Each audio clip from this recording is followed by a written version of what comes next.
Hello. आज हम start करेंगे कंज्यूमर प्रोटेक्शन का मीनिंग। कल हमने कंज्यूमर प्रोटेक्शन के दो रियल लाइफ एग्जांपल्स देखे थे कंपनीज़ के। एक वॉक्सवैगन का देखा था और एक सैमसंग का देखा था। तो आज हम मीनिंग करेंगे कंज्यूमर प्रोटेक्शन का। What is the meaning of consumer protection? Meaning बेटा बिल्कुल ईजी है, अगर आप 2 बार सुनोगे आपको ईजिली लर्न हो जाएगा। मीनिंग देखो, consumer protection refers to the act of providing adequate protection to consumers. ये एक एक्ट है जहाँ पर प्रोटेक्शन प्रोवाइड करवाया जाता है कंज्यूमर्स को। Act of providing protection to consumers against, किस किस के against? First is unscrupulous, exploitative, unfair trade practice. अभी इन तीनों के मीनिंग भी बताऊंगी। Of manufacturers and service providers.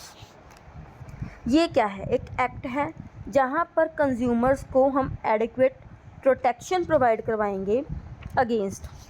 First is अनस्क्रूपलस, इसका मीनिंग क्या होता है? बेईमानी। बेईमानी के अगेंस्ट हम कंज्यूमर्स को प्रोटेक्ट कर रहे हैं। बेईमानी में क्या क्या आता है? अडल्ट्रेशन बेटा, मिलावट कर दी, हम प्राइजेस उसके अकॉर्डिंग ज़्यादा चार्ज कर रहे हैं उनसे।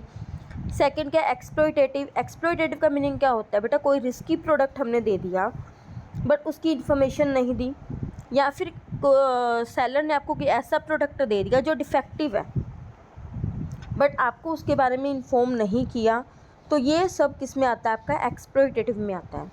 Next one is unfair trade practice. Unfair trade practice क्या होता है? फ्रॉड करना, फॉल्स एडवर्टाइजमेंट करना। अब जैसे हमने एग्जाम्पल किया था कल सैमसंग का, उसमें सैमसंग ने क्या किया था? फॉल्स एडवर्टाइजमेंट दी थी अपनी ड्रम की वॉशिंग मशीन में। तो ये सब किसका एग्जाम्पल है? अनफेयर ट्रेड प्रैक्टिस का। ये तीनों के तीनों बेटा ये आप लर्न कर लेना यू से।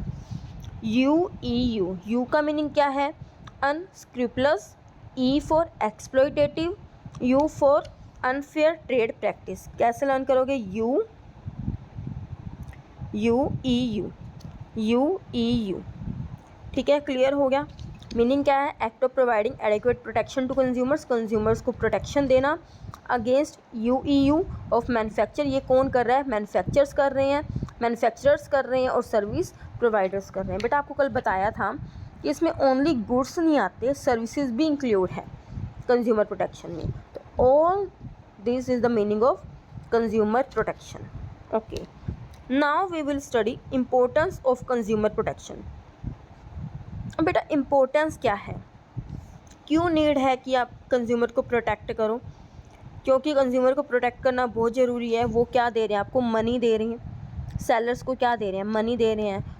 मनी वैल्यू के इक्वल भी तो होनी चाहिए ना, जितनी उन्हें गुड्स से मिल रही है। तो यहाँ पे आपको सेलर को अगर बेनिफिट मिल रहा है तो बायर को भी तो बेनिफिट मिलना चाहिए ना उतना। और अगर नहीं मिलेगा तो वहीं पे क्या होगी? प्रॉब्लम अराइज हो जाएगी। तो कंज्यूमर को प्रोटेक्ट करना बहुत ज़रूरी है, क्योंकि जो भी अनफेयर ट्रेड प्रैक्टिस हो रही है उससे उन्हें सेफ गार्ड मिले, एक सेफ जोन मिले, और इंश्योर करे कि उन्हें जो भी वो मनी दे रहे हैं उसके अकॉर्डिंग उन्हें क्या मिले? वैल्यू भी मिले, उन्हें बेनिफिट्स भी मिले। ठीक है, अब बेटा ये हम 2 पॉइंट ऑफ व्यू से करेंगे, कंज्यूमर के पॉइंट ऑफ व्यू से पढ़ेंगे और एक हम करेंगे सेलर के पॉइंट ऑफ व्यू से। ठीक है, बिजनेसमैन के पॉइंट ऑफ व्यू से। पहले अगर हम बात करें कंज्यूमर के पॉइंट ऑफ व्यू से, तो बेटा आप इसे लर्न करोगे IWU के अकॉर्डिंग। IWU ये बेटा एक आपकी ट्रिक की, समझ लो ट्रिक की है ये आपकी, ताकि आपके लिए लर्न करना क्या हो जाए? ईजी हो जाए। ठीक है, IWU,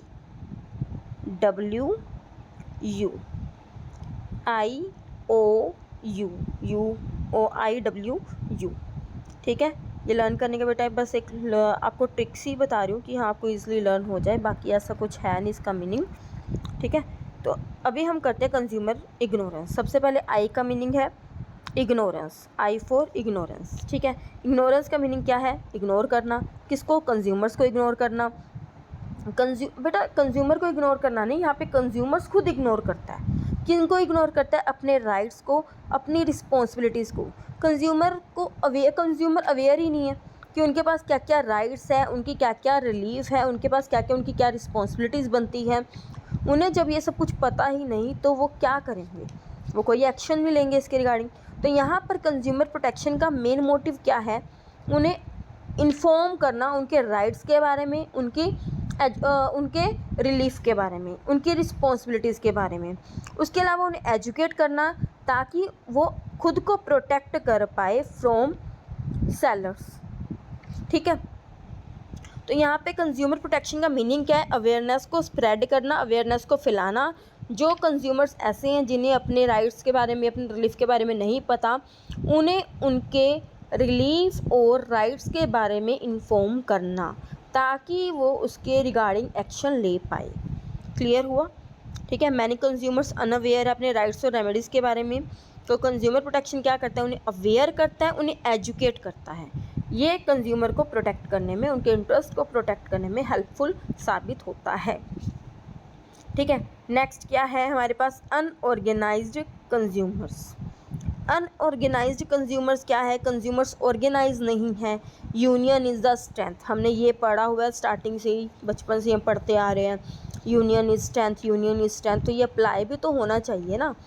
ठीक है, कंज्यूमर्स के रिगार्डिंग अगर हम बात करें तो अगर कंज्यूमर्स इकट्ठे होकर बोलेंगे, आवाज़ उठाएंगे, तो ऑब्वियस है सेलर मैन्युफैक्चरर के अगेंस्ट एक्शन लिया जा सकता है। तो कंज्यूमर ऑर्गेनाइजेशन, मेन मोटिव क्या है, कंज्यूमर ऑर्गेनाइजेशन बनाया जाए। ठीक है, उस ऑर्गेनाइजेशन, वो जब ऑर्गेनाइजेशन बनेगा तो अगर कोई भी सेलर, मैन्युफैक्चरर, बिजनेसमैन कोई भी ऐसा कुछ भी ये एक्सप्लॉइट करता है अपने कस्टमर्स को, अनफेयर ट्रेड प्रैक्टिस करता है, उनको कोई भी बेईमानी करता है, तो उसके रिगार्डिंग स्ट्रिक्ट एक्शन कौन लेगा, कंज्यूमर ऑर्गेनाइजेशन। ठीक है, तो इनका मेन मोटिव क्या है, अपने कस्टमर्स को, अपने कंज्यूमर्स को एजुकेट करना, उन्हें क्या करना, इन्फॉर्म करना। अगर वो फिर भी आवाज़ नहीं उठा सकते तो ऑर्गेनाइजेशन आगे आएगा और उनके लिए केस करेगा सेलर्स पे या बिजनेसमैन पे। ठीक है, उन्हें प्रोटेक्शन देगा। Next one is wide spread exploitation of consumers. बेटा अब आपको भी पता है कंज्यूमर्स का बहुत ज़्यादा एक्सप्लॉयटेशन पहले तो बहुत ज़्यादा होता था। ठीक है, धीरे धीरे एजुकेशन, जैसे जैसे एजुकेट किया जाने लगा, कंज्यूमर्स इन्फॉर्म हुआ, कंज्यूमर्स के पास भी नॉलेज हुई कि हाँ हमारे पास रिलीफ, हमारे पास भी रिलीफ है, हमारे पास चॉइस का राइट है, हमारे पास हम रिप्लेस करवा सकते हैं प्रोडक्ट को, उसके रिफंड ले सकते हैं। तो धीरे धीरे अब कंज्यूमर्स को एक्सप्लॉइट थोड़ा थोड़ा कम किया जाने लगा है। तो यही क्या कहता है, wide spread exploitation of consumers. Consumer को बेटा बहुत ज़्यादा पहले क्या होता था, डिफेक्टिव प्रोडक्ट दे दिया, बाद में उसको रिफ़ंड नहीं करते, ना ही उसको रिप्लेस करते, गुड्स को अडल्ट्रेशन, मिलावट कर देते थे। एडवर्टाइजमेंट, फेयर एंड लवली का भी एक एग्जांपल अगर आपको नहीं पता तो मैं आपको उसके रिगार्डिंग बता दूंगी। फेयर एंड लवली का भी यही केस था कि अपनी जो एडवर्टाइजमेंट है वो गलत दे रहे हैं, फेयर मतलब एकदम गोरा बना देंगे। बाद में केसेस हुए कि भाई हम तो गोरे नहीं हुए, तो बाद में उन्होंने अपना नेम भी चेंज किया, ग्लो एंड लवली रखा था अपनी क्रीम का नेम। तो होर्डिंग क्या होता है बेटा, आसमान क्या किया उन्होंने, अपने प्रोडक्ट को, गुड्स को इकट्ठा करना स्टार्ट कर दिए ताकि मार्केट में सप्लाई गुड्स की क्या हो जाए, कम हो जाए। ये सेलर्स करते हैं ताकि उनकी सप्लाई गुड्स की क्या हो जाए, कम हो जाए। और प्राइस क्या होते हैं, अब आपको पता है, अगर आपने ये पढ़ा है इकोनॉमिक्स में, अगर किसी चीज़ की सप्लाई कम होती है, किसी प्रोडक्ट की सप्लाई कम होती है, तो ऑब्वियस है उसके प्राइसेस बढ़ते हैं, प्राइस इंक्रीज़ होते हैं। तो वो क्या करते हैं सेलर्स, जब उनके प्राइस इंक्रीज़ होना स्टार्ट होते हैं प्रोडक्ट के, तो वो तब उन्हें बाहर निकालते हैं। ब्लैक मार्केटिंग इसी के एग्जांपल है, ब्लैक मार्केटिंग। तो इन सब के अगेंस्ट कंज्यूमर को प्रोटेक्ट करना, कंज्यूमर को इन सब से क्या करना, सेव करना, ये कंज्यूमर प्रोटेक्शन का ही काम है। तो ठीक है, हमने 3 इंपॉर्टेंस पढ़ी है from consumers point of view. Consumer की इग्नोरेंस, कंज्यूमर जो अपने राइट्स एंड रिलीफ के बारे में नहीं जानता, उन्हें इन्फॉर्म करना, उन्हें एजुकेट करना, कंज्यूमर को इकट्ठा करना, उन्हें ऑर्गेनाइज करना। थर्ड, जो एक्सप्लॉयटेशन हो रहा है कंज्यूमर्स का, उन्हें कम करना, मिनिमम करना। ठीक है, ये बेटा हमारा क्या था, कंज्यूमर्स के पॉइंट ऑफ व्यू से इम्पोर्टेंस पढ़ी थी हमने। अब हम करते हैं इम्पोर्टेंस फ्रॉम बिजनेसमैन के पॉइंट ऑफ व्यू से। बिजनेसमैन के पॉइंट ऑफ व्यू से बेटा अगर हम बात करें तो आप इसे ट्रिक से लर्न करोगे, बिमला। ठीक है बेटा, कैसे मर्जी आप लर्न कर लो, बाकी आपको ऐसे ही लर्न होता है तो बेस्ट है, ठीक है। बट जिन बच्चों को लर्न नहीं होता तो हम उसके लिए ट्रिक बनाते हैं ये, ताकि उन्हें लर्न करना ईजी हो जाए, ठीक है। जैसे हमने कंज्यूमर के पॉइंट ऑफ व्यू से जो इम्पोर्टेंस है उसे लर्न किया था, IWU। आई फॉर क्या था हमारे पास, इग्नोरेंस। W फॉर क्या था, wide spread exploitation of consumers. और U फॉर क्या था, अनऑर्गेनाइज्ड कंज्यूमर, ठीक है। ऐसी हमने इंपॉर्टेंस बनाई है बिजनेसमैन के पॉइंट ऑफ व्यू से, उसकी ट्रिक क्या बनाई है, बिमला, ठीक है। तो अगर हम बात करें बिमला की बेटा, तो B फॉर क्या है, B फॉर हमारा second point, business uses societies resources, business uses societies resources, B। I for क्या है, इंटरवेंशन ऑफ गवर्नमेंट, आप इसे बेटा लर्न करोगे, इंटरवेंशन ऑफ गवर्नमेंट।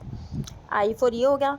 अब आगे आता है M, बिमला, म M क्या होता है, मोरल जस्टिफिकेशन।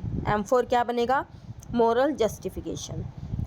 L फॉर क्या बनेगा हमारा, L फॉर बनेगा long term interest of business, long term interest of business, ठीक है। L हो गया। A लास्ट में क्या आता है, A बेटा, A को आप बाद में कन्वर्ट करोगे R में। R फॉर क्या होता है, रिस्पॉन्सिबिलिटी, सोशल रिस्पॉन्सिबिलिटी, क्लियर हुआ। बिमला लास्ट में जो A है उसे आप R में कन्वर्ट कर दोगे, बिमलर, इस तरह से बन जाएगा। ये आपकी ट्रिक क्या बेटा लर्न करने की, ठीक है। तो अभी हम इनको एक्सप्लेन करते हैं वन बाय वन। अगर मैं बात करूं सबसे पहले long term interest of business की, बिजनेस का long term interest, long term goal क्या होता है, अगर आपको पता है बिजनेस का लॉन्ग टर्म इंटरेस्ट क्या होता है, सर्वाइव करना, ग्रो करना, प्रॉफिट अर्न करना, यही होता है, ठीक है। तो अगर उन्हें यही सब काम करना है लॉन्ग टर्म तक, तो उन्हें सबसे पहले अपने कंज्यूमर को सेटिस्फाई करना है।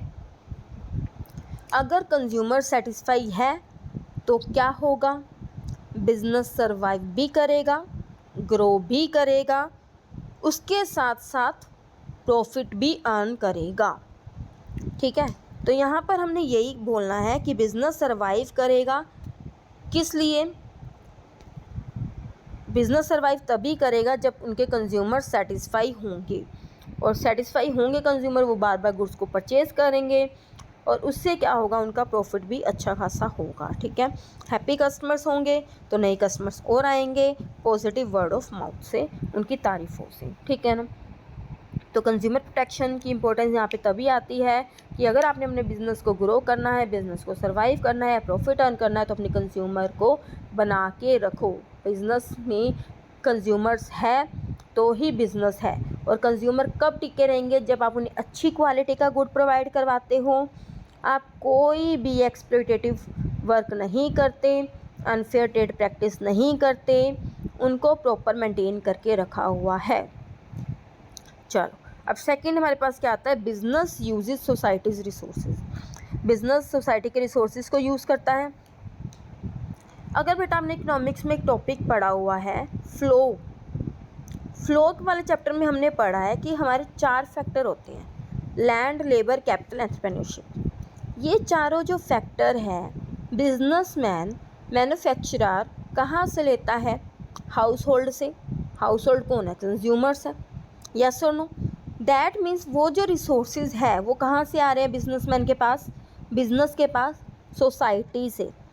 दैट मीन्स यही पॉइंट का मीनिंग हो गया, बिजनेस यूज़ कर रहा है सोसाइटी के रिसोर्सेज, क्यों कर रहा है, ताकि वो प्रॉफिट को अर्न कर पाए। अगर वो सोसाइटी से रिसोर्सेज ले रहा है तो उसकी रिस्पॉन्सिबिलिटी यहाँ पे क्या बनती है कि वो अपनी सोसाइटी को सेटिस्फाई करे, है ना, उनको प्रोटेक्ट भी तो करे ना। तो कंज्यूमर प्रोटेक्शन हेल्प करता है बिजनेस की यही रिस्पॉन्सिबिलिटी को फुलफ़िल करने में, कि आप अपने कंज्यूमर्स को सेटिस्फाई करो, कंज्यूमर्स को खुश रखो, सोसाइटी को खुश रखो। सोसाइटी सेटिस्फाई तभी होगी जब आप उनके रिसोर्सेज किसी अच्छे पर्पज़ के लिए यूज़ कर रहे हो, सोसाइटी के अच्छे वर्क के लिए आप यूज़ कर रहे हो, आप उन्हें एक अच्छी क्वालिटी का प्रोडक्ट दे रहे हो, कोई मैल प्रैक्टिसेस नहीं कर रहे, आप उनमें आप क्या कर रहे हो, उनका ध्यान रख रहे हो, एक तरह से यही बात होगी ना। चलो अब हमारे पास जो थर्ड पॉइंट आता है दैट इज़ सोशल रिस्पॉन्सिबिलिटी। वही बात आ गई ना, सोसाइटी की रिस्पॉन्सिबिलिटी। अब बिज़नेस की क्या सोशल रिस्पॉन्सिबिलिटी बनती है कि अपने स्टेक होल्डर्स को खुश रखे, उनका ध्यान रखे। अब स्टेक होल्डर्स कौन होते हैं? जो भी कंपनी से जुड़े हुए हैं, जो भी कंपनी के साथ अटैच है, चाहे वो डायरेक्टली है चाहे वो इनडायरेक्टली है, ठीक है, वही क्या होते हैं? Stakeholders. क्या करते हैं? बिजनेस फर्म क्या करती है? तो मनी कमाती है, मनी अर्न करती है। कैसे अर्न करती है? गुड्स को सेल करती है और सर्विसेज देती है अपने कंज्यूमर्स को। तो कंज्यूमर्स यहाँ पे क्या बन गए? एक इम्पोर्टेंट पार्ट बन गए, ठीक है। स्टेक होल्डर में जो कंज्यूमर्स आपके, वो मोस्ट इम्पोर्टेंट पार्ट है, ठीक है। तो उनका इंटरेस्ट आपको ध्यान में रखना है, उनके इंटरेस्ट को ध्यान में रखते हुए ही आपने अपने बिजनेस में काम करना है, ठीक है। नेक्स्ट आता है मोरल जस्टिफिकेशन। मोरल, बेटा मोरल ड्यूटी क्या बनती है कंज्यूमर्स के रिगार्डिंग बिजनेसमैन की, कि वो अवॉइड करे डिफेक्टिव एंड अनसेफ प्रोडक्ट को, अडल्ट्रेशन को, फॉल्स एंड मिसलीडिंग एडवर्टाइजमेंट को, अदर अनफेयर ट्रेड प्रैक्टिसेस को, ठीक है, ताकि यहाँ पर कंज्यूमर एक्सप्लॉइट ना हो, ठीक है। नेक्स्ट हमारे पास क्या आता है? Government intervention. Intervention of government, आप इसे इस तरह से लर्न करोगे, इंटरवेंशन ऑफ गवर्नमेंट। अब बेटा गवर्नमेंट की इंटरवेंशन बहुत ज़रूरी है। अगर गवर्नमेंट को लगता है ना कि हाँ भाई कंज्यूमर्स का एक्सप्लॉइटेशन हो रहा है, कंज्यूमर एक्सप्लॉइट हो रहे हैं, तो गवर्नमेंट यहाँ पर बीच में आएगी, इंटरवेन करेगी, ठीक है। अब अगर बिज़नेस को ये डर है कि हाँ भाई अगर हमने ऐसा कुछ किया, हमने मैल प्रैक्टिसेस की, तो गवर्नमेंट क्या कर सकती है? हमारी कंपनी बंद करवा सकती है, हमारे अगेंस्ट स्ट्रिक्ट एक्शन ले सकती है। तो वो क्या करेंगे? ऐसे काम नहीं करेंगे, ठीक है, जिसकी वजह से कंज्यूमर हार्म हो। क्लियर हुआ ये वाला? बिज़नेस की भी तो खुद की कोई गुडविल होती है, उनकी भी तो कोई रेपुटेशन होती है, तो वो अपनी रेपुटेशन को बचाने के लिए क्या करेंगे? ऐसा कोई काम ही नहीं करेंगे। तो गवर्नमेंट की इंटरवेंशन भी बहुत ज़्यादा ज़रूरी है, ठीक है बेटा। ये हमने क्या किया, इंपॉर्टेंस के कंज्यूमर प्रोटेक्शन की। I hope you learn. अब बाकी हम कल करेंगे, कंज्यूमर प्रोटेक्शन एक्ट पे बात करेंगे, ठीक है। Thank you.